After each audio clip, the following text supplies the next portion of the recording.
শক্তি শক্তি অর্জন করা এতটা কঠিন নয় যতটা শক্তি লাভ করার পরে সেই শক্তি সামলানো কঠিন হয়।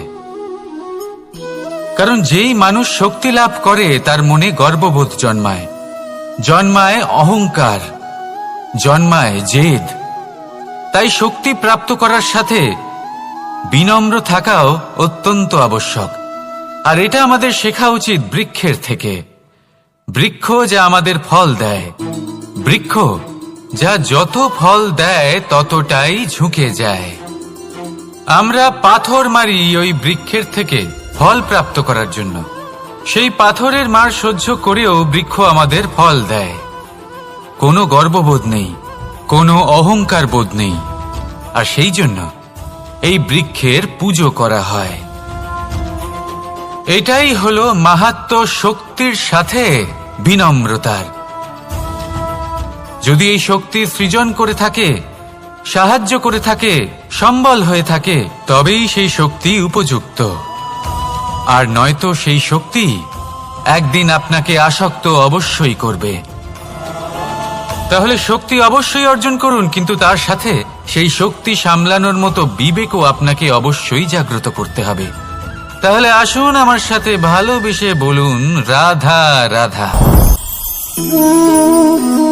শক্তি এক অত্যন্ত বিচিত্র বস্তু, বা বলতে পারেন অনুভূতি। পিতা সবসময় চান যেন তিনি তার শক্তি পুত্রকে সঁপে দিতে পারেন, যাতে সে শক্তিশালী হয়, যাতে তার মঙ্গল হয়। তার পুত্র সবসময় চায় যাতে সে পিতার সেই শক্তি লাভ করে। কিন্তু সেই শক্তি লাভ করার জন্য পুত্র হওয়া যথেষ্ট নয়, যোগ্য পাত্র হতে হয়। আসুন আপনাকে সহজে বোঝাই। যদি আপনি সুপাত্র হন আর আপনাকে শক্তি দেওয়া হয়, তাহলে আপনি সেই শক্তির গুরুত্ব বুঝবেন, কোথায় সেই শক্তি প্রয়োগ করা উচিত সেটা বুঝবেন। আর এটা যেহেতু অর্জন করা শক্তি হবে, সেই শক্তির অপব্যবহার হবে না। কিন্তু যদি এই আপনি কুপাত্র হন আর যদি আপনাকে এই শক্তি দেওয়া হয়, তাহলে কি হবে? দেখতে গেলে এই শক্তি আপনি দান হিসেবে পেয়েছেন, তাই না আপনি এই শক্তির গুরুত্ব বুঝবেন আর না এর প্রয়োগ আপনি জানবেন। তার অপব্যবহার হওয়া সুনিশ্চিত।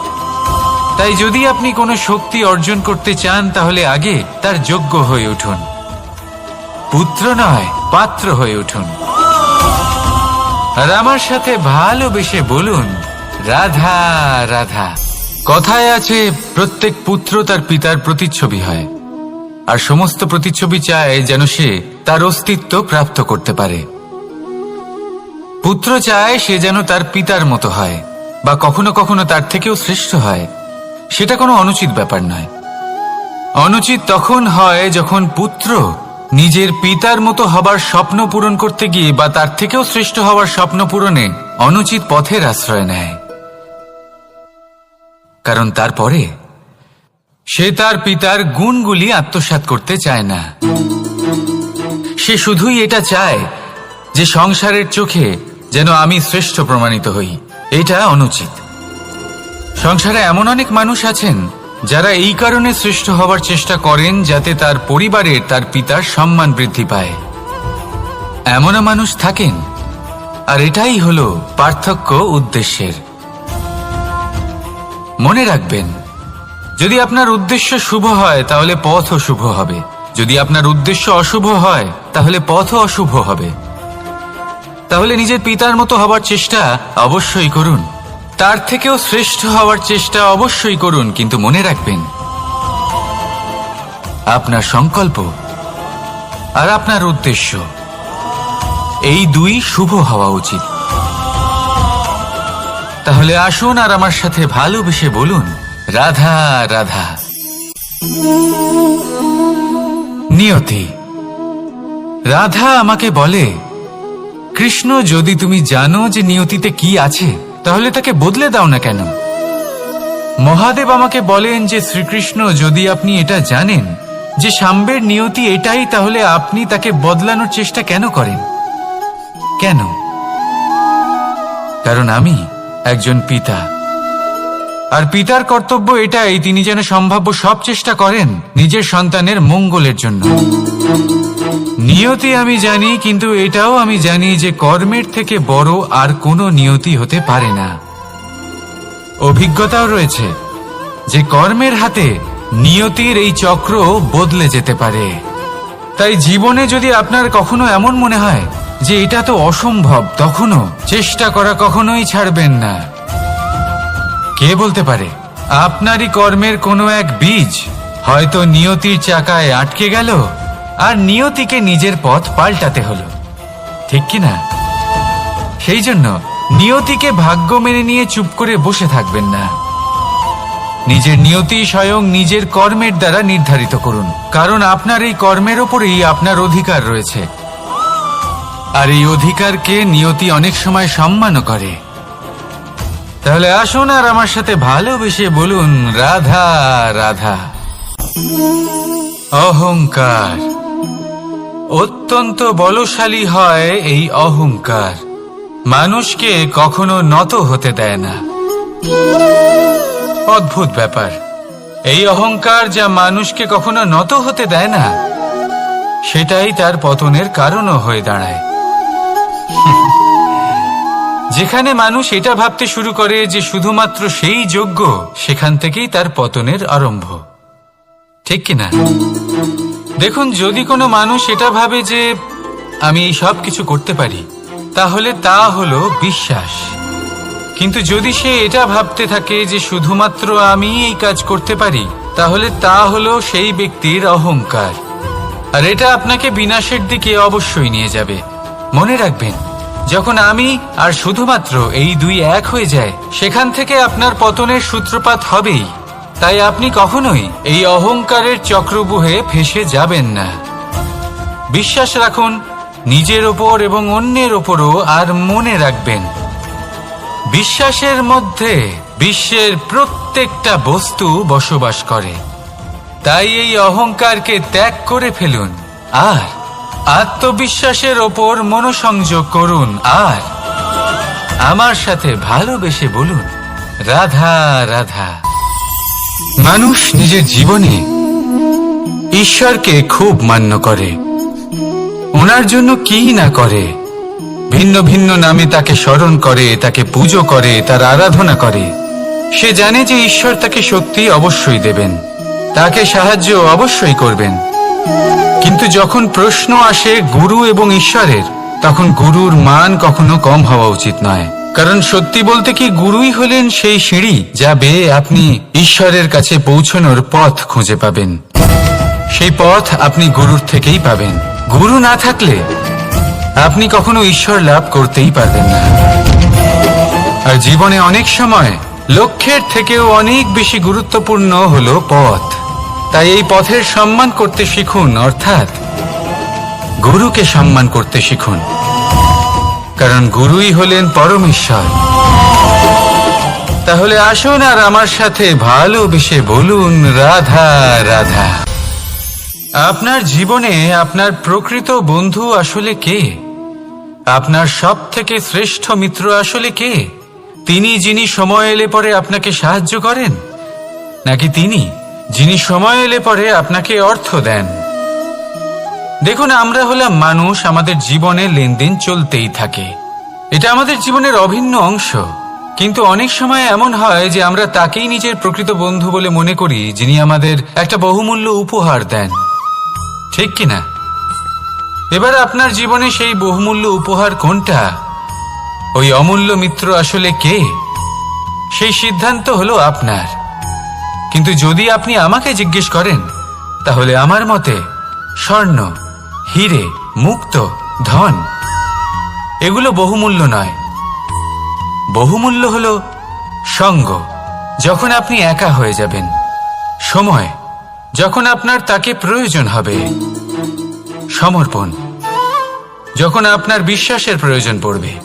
যে মানুষ আপনার প্রতি এই 3 গুণ প্রদর্শন করেন, যিনি আপনার কঠিন সময়ে আপনাকে অবশ্যই সঙ্গ দেবেন, যখন আপনার প্রয়োজন পড়বে আপনাকে অবশ্যই সময় দেবেন, আপনার প্রতি সম্পূর্ণ সমর্পিত থাকবেন, সেই হলো আপনার আসল মিত্র, সেই হলো আপনার প্রকৃত বন্ধু। কারণ সত্যি বললে বন্ধুত্বের অর্থই হলো নিজেকে সম্পূর্ণরূপে কারোর কাছে সমর্পণ করে দেওয়া। তাই আপনার সেই বন্ধুর জন্য নিজের প্রাণ উজাড় করে দিন আর ভালোবেসে বলুন, রাধা রাধা। মানুষ জীবনে 3টে কাজ অবশ্যই করে থাকে, কিছু দান করে, কিছু গ্রহণ করে, আর কিছু ত্যাগ করে দেয়। এটাও ভাবতে থাকে যে এটা করলে কিভাবে করবে। দেবার জন্য পর্যাপ্ত ধন নেই, নেবার জন্য সংসারে অত স্নেহ নেই, আর ত্যাগ করার জন্য জীবনে এত সুখই নেই, তাহলে কিভাবে করবে? আসলে আমরা বস্তুগত চাহিদা অর্জনে এত ব্যস্ত হয়ে পড়ি যে আমরা বুঝতেই পারি না যে কি নেবার আছে, কি দেবার আছে, আর কি ত্যাগ করার আছে। তাহলে আজ আমি আপনাকে বলেই দিই, মনে রাখবেন এই 3টে গুরুত্বপূর্ণ গুণ, 3টে গুরুত্বপূর্ণ কথা। দেবার জন্য আছে দান, নেবার মতো আছে জ্ঞান, আর ত্যাগ করার মতো আছে অহংকার। যখন আপনি দান করতে শিখে যাবেন, জ্ঞান অর্জন করার শক্তি আপনা থেকেই আপনার মধ্যে চলে আসবে। আর যখন এই জ্ঞান আপনার মধ্যে প্রবেশ করবে, অহংকার আপনা থেকেই আপনার থেকে দূরে চলে যাবে। যে ব্যক্তি এই 3-এর মধ্যে ভারসাম্য বজায় রাখতে পারে, তার বর্তমান, ভূত, ভবিষ্যৎ, লোক, পরলোক সবকিছু শুধরে যায়। যেই দিন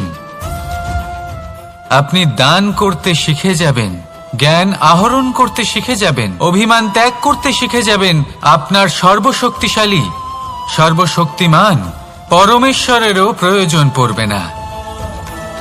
কারণ তখন ঈশ্বর আপনার মধ্যেই বাস করবেন।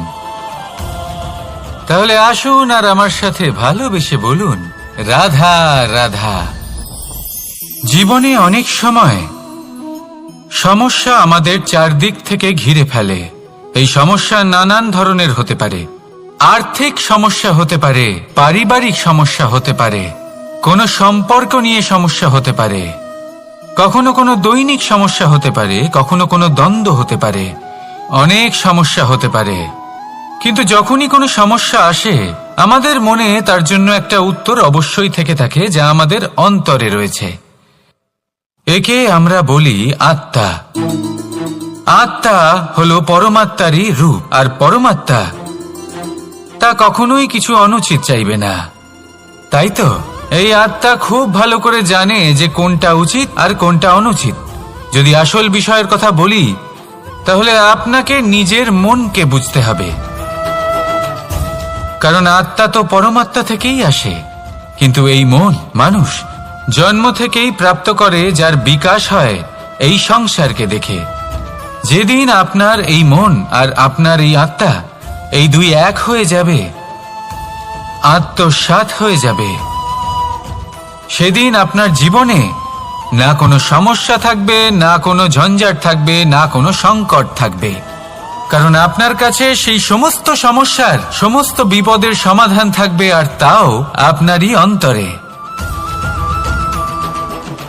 তাহলে আসুন আর আমার সাথে ভালোবেসে বলুন, রাধা রাধা।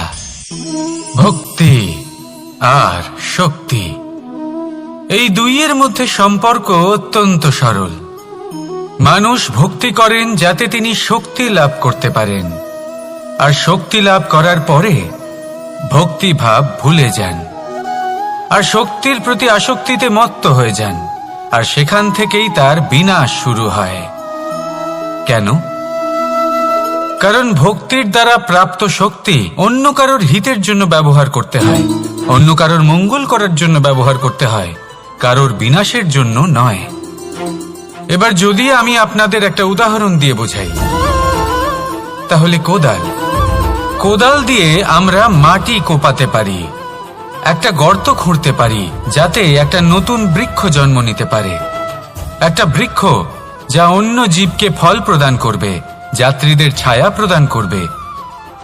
কিন্তু এই কোদালের ব্যবহার যদি আমরা অন্য কারোর ক্ষতি করার জন্য করি, তাহলে ক্ষতি শুধুমাত্র আমাদেরই হবে। তাই জীবনে যদি আপনি কোনো শক্তি লাভ করেন, হয়তো ভক্তির দ্বারা বা অন্য যেখান থেকেই হোক, তার সদ্ব্যবহার করতে শিখুন। নয়তো এই প্রাপ্ত শক্তি আপনার পতনের কারণ হয়ে দাঁড়াবে। তাহলে আসুন আমার সাথে ভালোবেসে বলুন, রাধা রাধা। বরদান অত্যন্ত বিচিত্র এক বিষয়, কিন্তু দেখতে গেলে এই বরদান কি না করতে পারে। এক দরিদ্রকে রাজা বানিয়ে দিতে পারে, একজন দুর্বলকে এই সংসারের সব থেকে শক্তিশালী ব্যক্তি বানিয়ে দিতে পারে। কিন্তু আমরা ভুলে যাই এক অত্যন্ত গুরুত্বপূর্ণ কথা। বরদান এই শব্দের শেষে দান লুকিয়ে রয়েছে। এই দান কথাটা অত্যন্ত গুরুত্বপূর্ণ। আমাদের মনে রাখা উচিত এই বরদান আমরা দানে পেয়েছি, আর তাই তার সম্মান করা উচিত, কখনোই অহংকার করা নয়। আর যে ব্যক্তি বরদান পেয়ে অহংকার করেন তার যা ক্ষতি হয় তা হলো এই বরদান তার থেকে কেড়ে নেওয়া হয়। বর অর্থাৎ শ্রেষ্ঠ, অর্থাৎ বরদানের অর্থ হলো একটা শ্রেষ্ঠ দান, এবং তার ব্যবহার যদি আপনি কারোর ক্ষতি করার জন্য করেন তাহলে ক্ষতি শুধুই আপনার হবে। তাহলে এই বরদানের সম্মান করুন, উচিত পথে চলুন, আর উচিত উদ্দেশ্য নিয়ে এর ব্যবহার করুন, সব কিছু ভালোই হবে। তাহলে আসুন আর আমার সাথে ভালোবেসে বলুন, রাধা রাধা। পিতা আর পুত্রের সম্পর্ক অত্যন্ত মধুর হয়ে থাকে। পিতা স্বপ্ন দেখেন, তাকে পূর্ণ করার সকল সম্ভাব্য চেষ্টা করেন, কিন্তু তাও অনেক সময় ওনার স্বপ্ন অপূর্ণ থেকে যায়। তখন পিতা ভাবেন যে স্বপ্ন উনি পূর্ণ করতে পারেননি ওনার সন্তান তা অবশ্যই পূরণ করবে। যে স্থানে উনি কখনো পৌঁছতে পারেননি সেই স্থানে ওনার পুত্র অবশ্যই পৌঁছবে। পিতা নিজের সন্তানের ভবিষ্যৎ নিয়ে সেই স্বপ্ন দেখেন, আর যখন সেই সন্তান সামনে এগোতে থাকে তখন তার দুঃখ হয় না, বরং গর্ব হয়। ওনার ভালো লাগে এটা দেখে যে ওনার সন্তান অনেক উন্নতি করছে।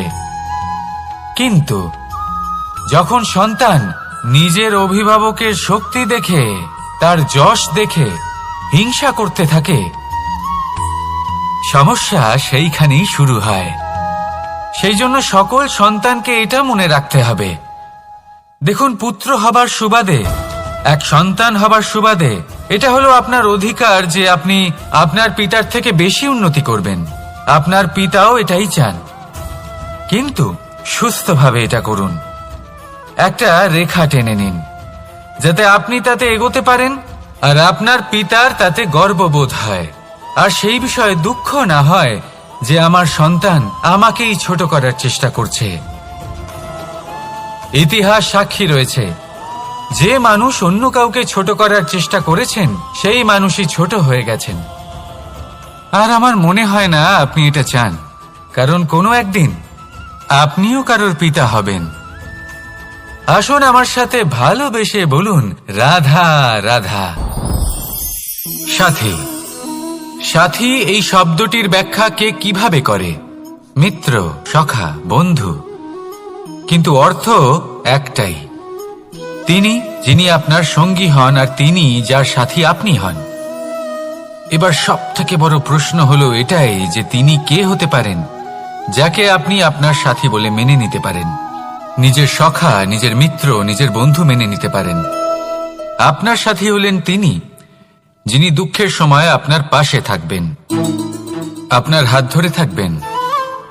আপনার সাথী হলেন তিনি যার হাত আপনি নিজের সুখের দিনে ধরে থাকবেন।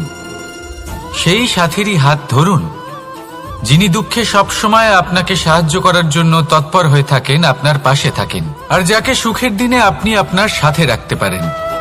আর যখন আপনার সাথে আপনার এই সাথী থাকবে তখন আপনি এটা বুঝবেন যে যখন জীবনে দুঃখ আসে তখন এই দুঃখ কমে যায়, সবার মধ্যে ভাগ হয়ে যায়।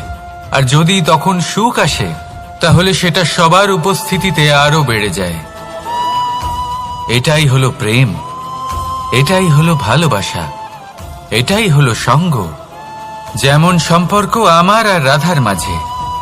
তাহলে আসুন আর আমার সাথে ভালোবেসে বলুন, রাধা রাধা। আমাদের মনে যখন কোনো প্রশ্ন ওঠে, কোনো দ্বন্দ্ব জাগে, তখন আমরা যাই আমাদের গুরুর কাছে, আমাদের আরাধ্যের কাছে গিয়ে জিজ্ঞেস করি।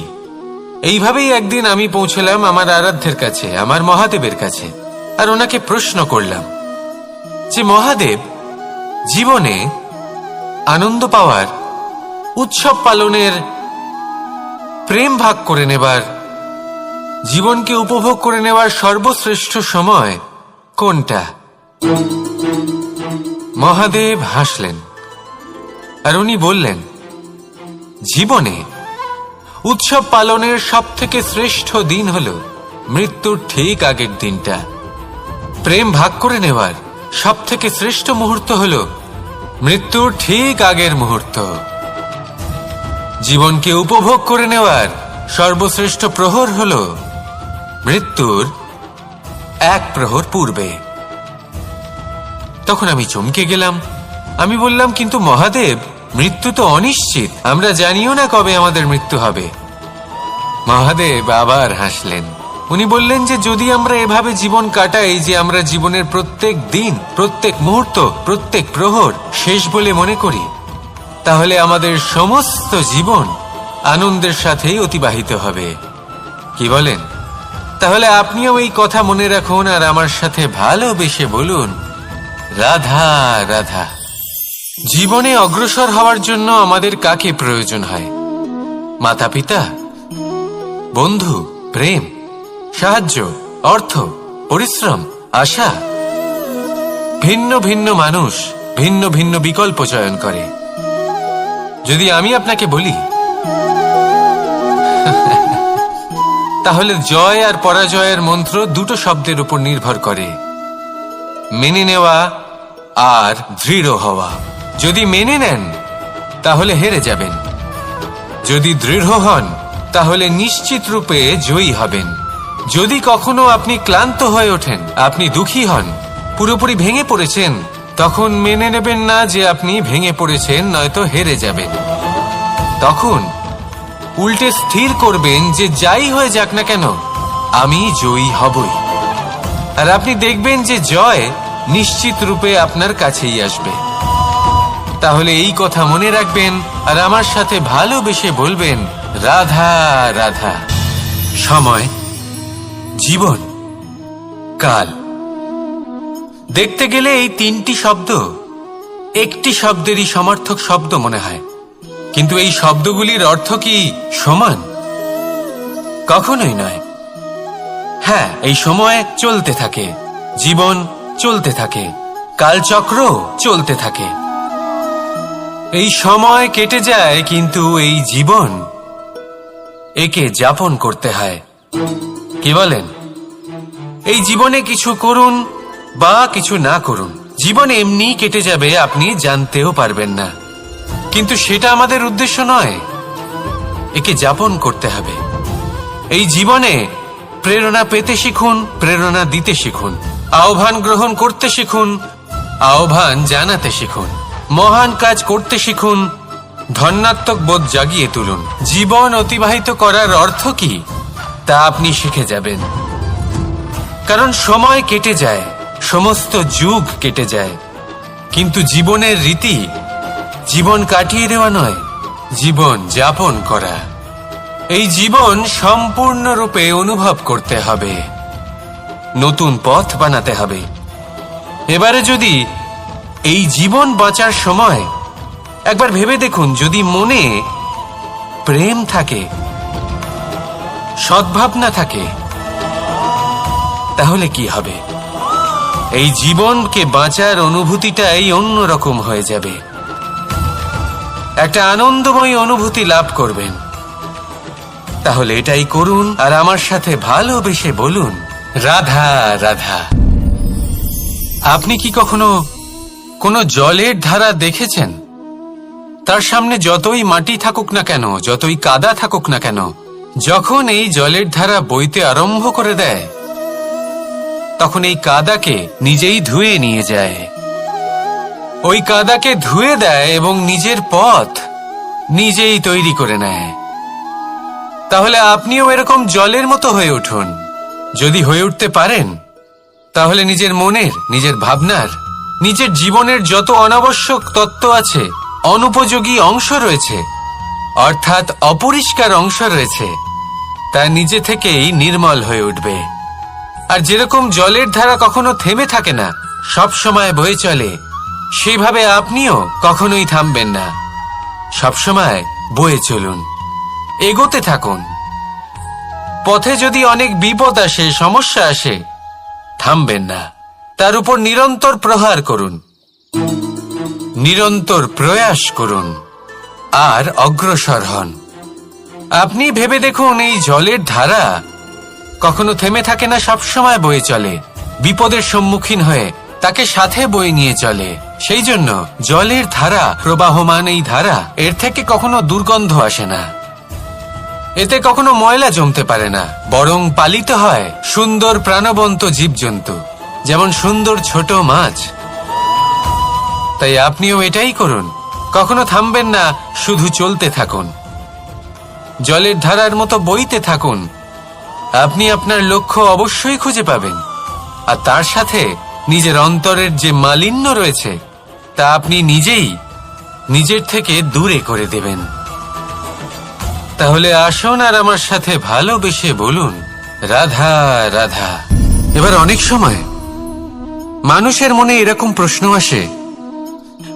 আসে যে এই সংসারে সব থেকে বড় বিপদ কি? কেউ বলে ধর্ম সংকট, আবার কেউ বলে প্রাণের উপর আসা সংকট।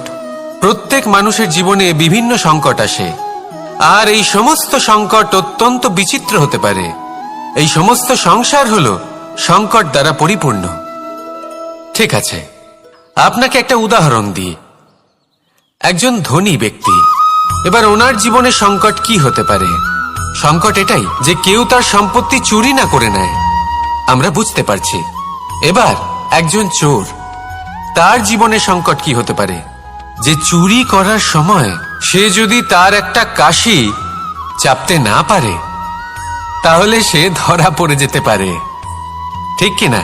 আবার অনেক সময় এমনও হয় যে যার জন্য আমি সংকট, সেও আমার কাছে সংকট।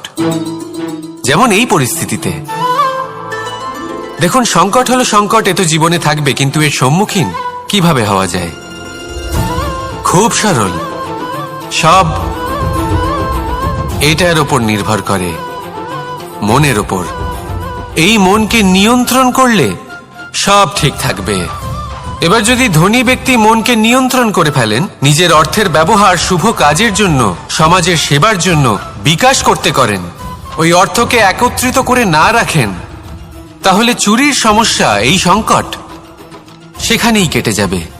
এবার যদি কথা বলি সেই চোরের, তাহলে চোর যদি নিজের মনকে সংযত করে নেয়, যদি নিজের কর্মকে নিয়ন্ত্রণ করতে পারে, তাহলে এমন কোনো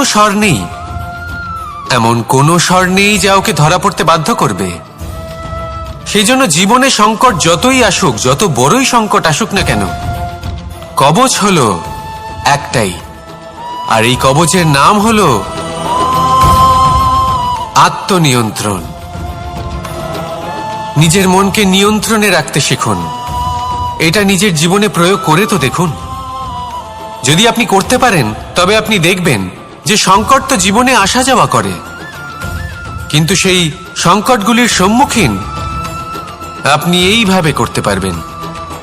তাহলে সেটাই করুন, আর আমার সাথে ভালোবেসে বলুন, রাধা রাধা।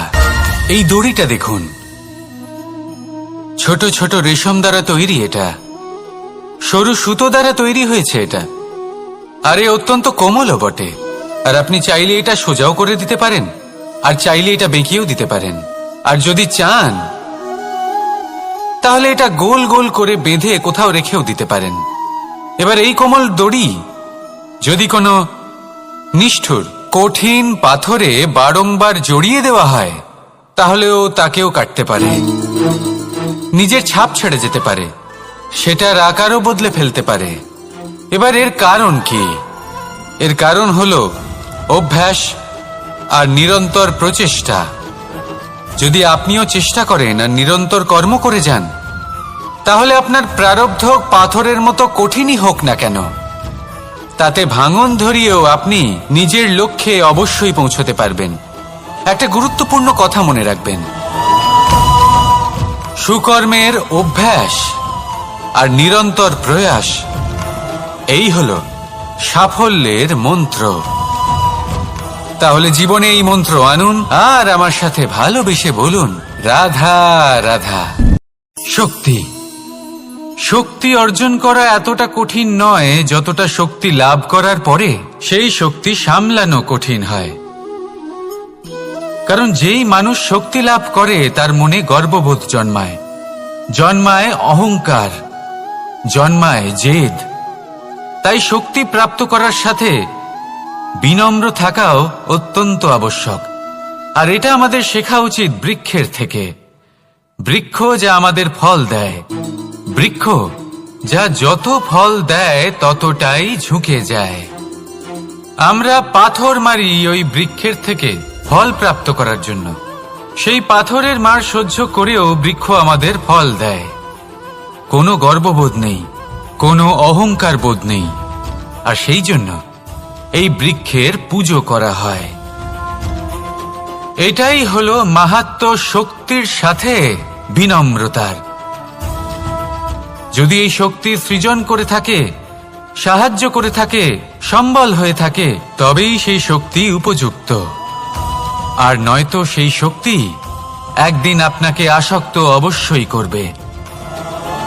তাহলে শক্তি অবশ্যই অর্জন করুন, কিন্তু তার সাথে সেই শক্তি সামলানোর মতো বিবেকও আপনাকে অবশ্যই জাগ্রত করতে হবে। তাহলে আসুন আমার সাথে ভালোবেসে বলুন, রাধা রাধা। শক্তি এক অত্যন্ত বিচিত্র বস্তু, বা বলতে পারেন অনুভূতি। পিতা সবসময় চান যেন তিনি তার শক্তি পুত্রকে সঁপে দিতে পারেন, যাতে সে শক্তিশালী হয়, যাতে তার মঙ্গল হয়। তার পুত্র সবসময় চায় যাতে সে পিতার সেই শক্তি লাভ করে। কিন্তু সেই শক্তি লাভ করার জন্য পুত্র হওয়া যথেষ্ট নয়, যোগ্য পাত্র হতে হয়। আসুন আপনাকে সহজে বোঝাই। যদি আপনি সুপাত্র হন আর আপনাকে শক্তি দেওয়া হয়, তাহলে আপনি সেই শক্তির গুরুত্ব বুঝবেন, কোথায় সেই শক্তি প্রয়োগ করা উচিত সেটা বুঝবেন। আর এটা যেহেতু অর্জন করা শক্তি হবে, সেই শক্তির অপব্যবহার হবে না। কিন্তু যদি এই আপনি কুপাত্র হন আর যদি আপনাকে এই শক্তি দেওয়া হয়, তাহলে কি হবে? দেখতে গেলে এই শক্তি আপনি দান হিসেবে পেয়েছেন, তাই না আপনি এই শক্তির গুরুত্ব বুঝবেন আর না এর প্রয়োগ আপনি জানবেন। তার অপব্যবহার হওয়া সুনিশ্চিত। তাই যদি আপনি কোনো শক্তি অর্জন করতে চান, তাহলে আগে তার যোগ্য হয়ে উঠুন।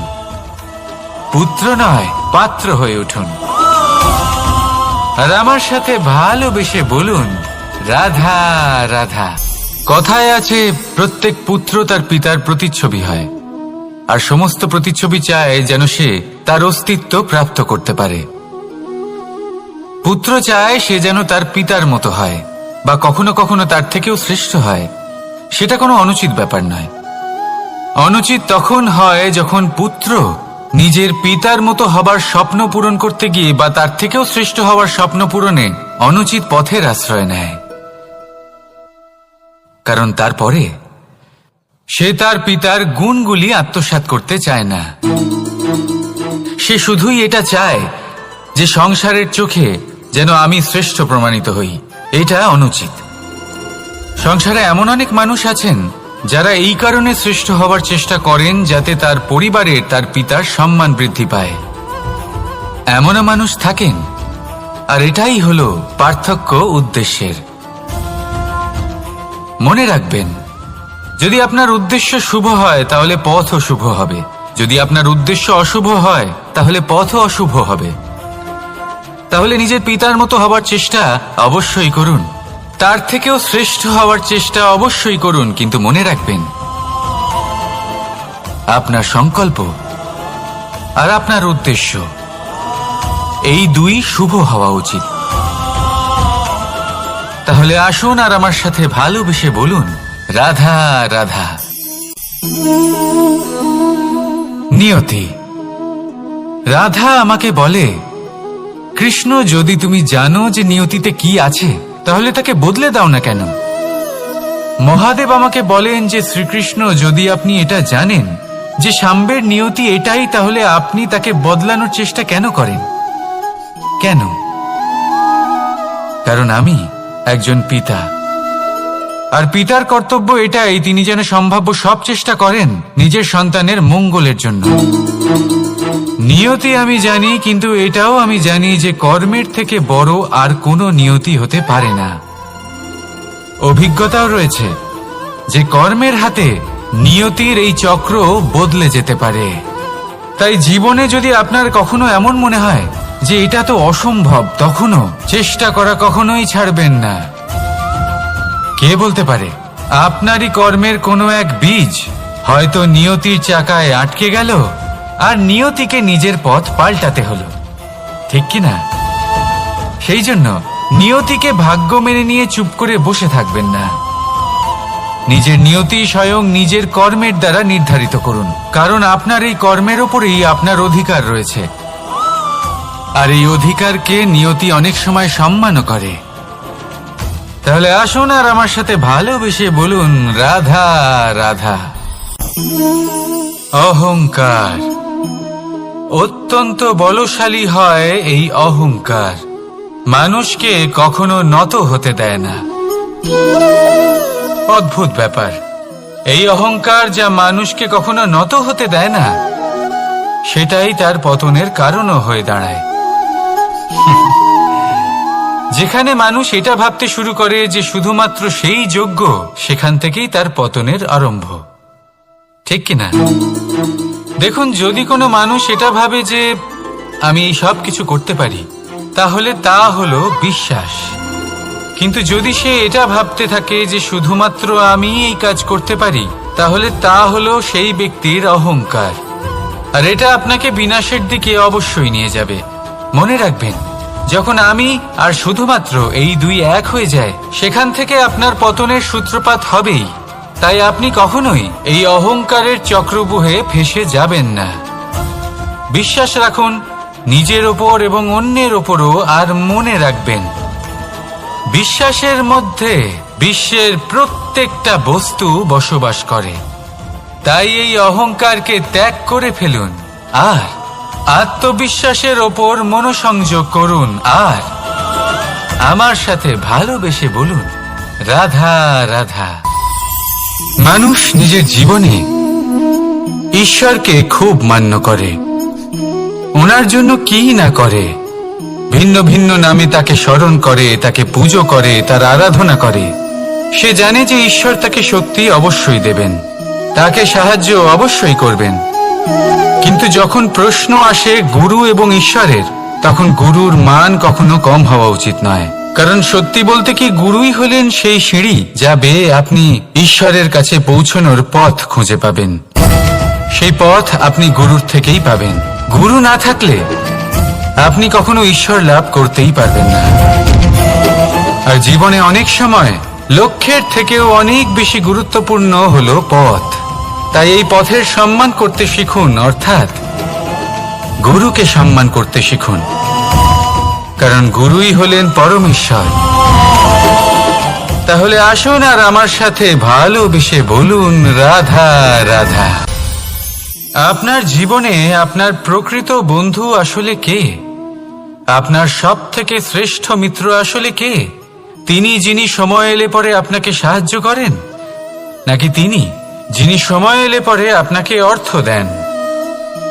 দেখুন, আমরা হলাম মানুষ, আমাদের জীবনে লেনদেন চলতেই থাকে। এটা আমাদের জীবনের অভিন্ন অংশ। কিন্তু অনেক সময় এমন হয় যে আমরা তাকেই নিজের প্রকৃত বন্ধু বলে মনে করি, যিনি আমাদের একটা বহুমূল্য উপহার দেন, ঠিক কিনা? এবার আপনার জীবনে সেই বহুমূল্য উপহার কোনটা, ওই অমূল্য মিত্র আসলে কে, সেই সিদ্ধান্ত হলো আপনার। কিন্তু যদি আপনি আমাকে জিজ্ঞেস করেন, তাহলে আমার মতে স্বর্ণ, হিরে, মুক্ত, ধন এগুলো বহুমূল্য নয়। বহুমূল্য হলো সঙ্গ, যখন আপনি একা হয়ে যাবেন, সময়, যখন আপনার তাকে প্রয়োজন হবে, সমর্পণ, যখন আপনার বিশ্বাসের প্রয়োজন পড়বে। যে মানুষ আপনার প্রতি এই 3 গুণ প্রদর্শন করেন, যিনি আপনার কঠিন সময়ে আপনাকে অবশ্যই সঙ্গ দেবেন, যখন আপনার প্রয়োজন পড়বে আপনাকে অবশ্যই সময় দেবেন, আপনার প্রতি সম্পূর্ণ সমর্পিত থাকবেন, সেই হলো আপনার আসল মিত্র, সেই হলো আপনার প্রকৃত বন্ধু। কারণ সত্যি বললে বন্ধুত্বের অর্থই হলো নিজেকে সম্পূর্ণরূপে কারোর কাছে সমর্পণ করে দেওয়া। তাই আপনার সেই বন্ধুর জন্য নিজের প্রাণ উজাড় করে দিন আর ভালোবেসে বলুন, রাধা রাধা।